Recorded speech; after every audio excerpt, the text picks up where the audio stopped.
Bismillahirrahmanirrahim. Assalamualaikum warahmatullahi wabarakatuh. Kami dari kelompok 5, kelas mahir program Pejuang Data 2.0 akan mempresentasikan tugas akhir kami dengan topik klasifikasi jenis sampah. Selanjutnya. Dengan beranggotakan 3 orang, yaitu Mila Octavia dan saya sendiri, Dara Kurnia Laili, dan Rohman Prasetyo Wibowo. Selanjutnya ada latar belakang masalah. Sebagaimana kita tahu, sampah plastik adalah sampah yang sangat sulit terurai secara alami, baik di daratan maupun di lautan.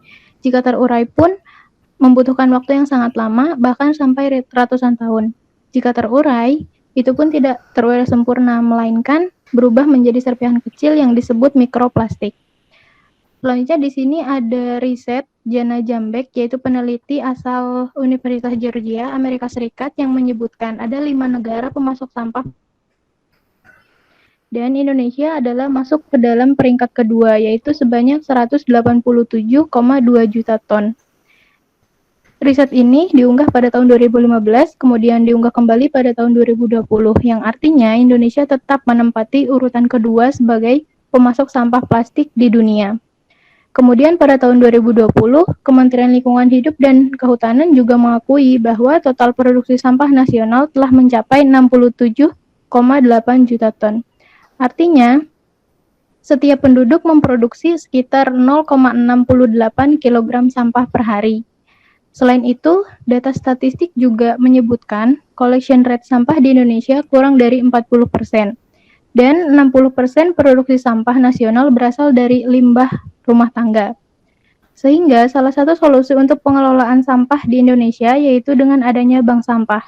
Namun, Kementerian Lingkungan Hidup dan Kehutanan sampai sejauh ini mencatat bank sampah ini baru berkontribusi sebesar 1,7% terhadap penanganan sampah nasional.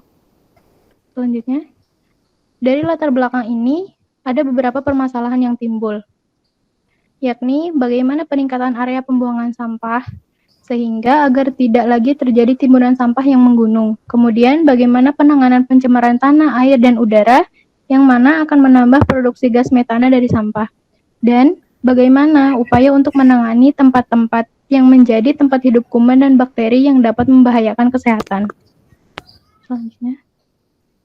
Adapun tujuannya yaitu membuat pemodelan menggunakan machine learning terkait sampah, menyajikan data menggunakan image classification agar mudah dimengerti, dan mengklasifikasikan sampah dengan mengkategorikan sampah organik atau sampah yang dapat didaur ulang. Di sini kami melakukan pendekatan menggunakan komponen sampah rumah tangga yang dipisahkan menjadi 2 jenis, yaitu organik dan dapat didaur ulang. Selanjutnya akan dijelaskan oleh Rohman. Baik, terima kasih. Yang selanjutnya adalah capaian kinerja pengelolaan sampah, yaitu capaian pengurangan dan penanganan sampah rumah tangga. Capaian ini diambil pada tahun 2020 yang diambil dari 292 kabupaten atau kota se-Indonesia. Bisa kita lihat bahwa timbunan sampah di Indonesia mencapai 37 juta ton per tahun dengan 2 kategori, yaitu sampah terkelola dan sampah tidak terkelola. Sampah terkelola itu sendiri sekitar berjumlah 52,75% dan sampah yang tidak dikelola sekitar 47,25%.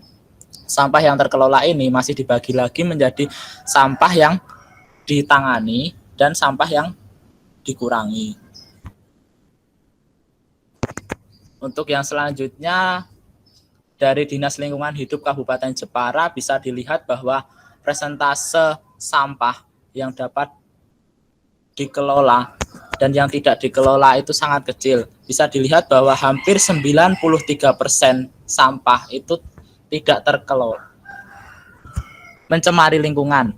Jadi bisa membuat lingkungan kita menjadi kotor sehingga Indonesia masih menempati peringkat ke-2 penghasil sampah terbesar. Untuk klasifikasi sampah Indonesia itu sendiri dibagi menjadi 3, yaitu hijau, kuning, dan merah.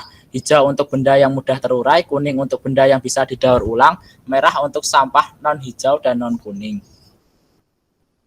Yang selanjutnya kami melakukan proses permodelan dengan data tren berjumlah 22.564 dan data tes berjumlah 2.513 dengan dua kategori yaitu material organik dan material yang dapat didaur ulang. Kami mengambil data ini dari Kaggle. Selanjutnya bisa kita lihat dalam hasil permodelan dan simulasi model. Fungsi loss adalah training loss, yaitu nilai dari penghitungan loss function dari training dataset dan prediksi dari modelnya. Bisa dilihat bahwa nilainya 0,4071. Selanjutnya akurasi adalah training akurasi, yaitu nilai dari perhitungan akurasi dari training dataset dan prediksi dari modelnya.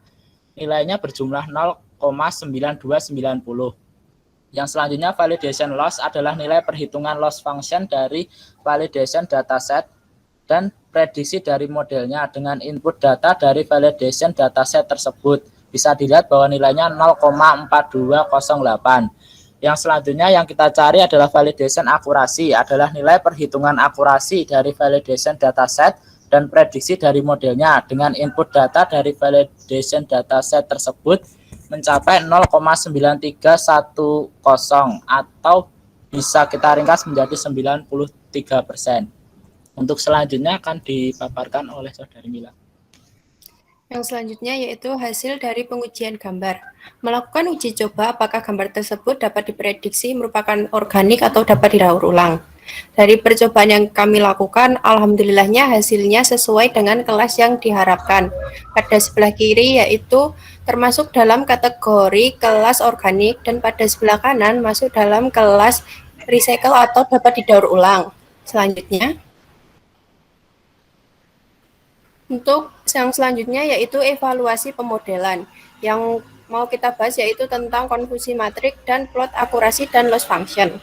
Pada konfusi matrik diperoleh biasanya bentuknya yaitu ada true positif, false negatif, dan true negatif. Dari hasil yang kita lakukan diperoleh hasil true positif yaitu 344 dari model yang dibuat bahwa sampah tersebut organik dan dapat didaur ulang. Untuk nilai yang true negatif yaitu 856 yang menunjukkan tidak ada gambar yang tidak termasuk organik atau dapat didaur ulang. Untuk yang false positif diperoleh 1057 gambar yang tidak termasuk organik atau dapat didaur ulang tetapi tidak disebut sampah. Kemudian untuk false negatif diperoleh nilai yaitu 256 yang menunjukkan bahwa sampah tersebut dapat didaur ulang dan tidak termasuk sampah organik. Yang selanjutnya yaitu plot akurasi. Plot ini berisi pergerakan besaran nilai akurasi dan nilai dari loss function dari data training dan validasinya. Untuk yang bagian atas adalah nilai dari akurasinya, kemudian yang bawah adalah gambar dari nilai loss function-nya. Selanjutnya, yang selanjutnya yaitu kesimpulan, masalah sampah di Indonesia sangat sulit diatasi karena kurang sadarnya masyarakat dan pengelolaan sampah yang masih belum optimal. Peran data science menggunakan TensorFlow dapat digunakan sebagai salah satu cara untuk menyelesaikan permasalahan sampah. Data analisis dapat menggunakan image classification untuk membedakan antara sampah organik dan dapat didaur ulang. Dari konsep tersebut, diharapkan dapat dibuat sebuah aplikasi pengenalan jenis sampah antara organik dan dapat didaur ulang. Karena kita sudah sampai pada akhir dari penjelasan, kami dari kelompok 5 mengucapkan terima kasih dan mohon maaf apabila ada kesalahan. Sekian, wassalamualaikum warahmatullahi wabarakatuh.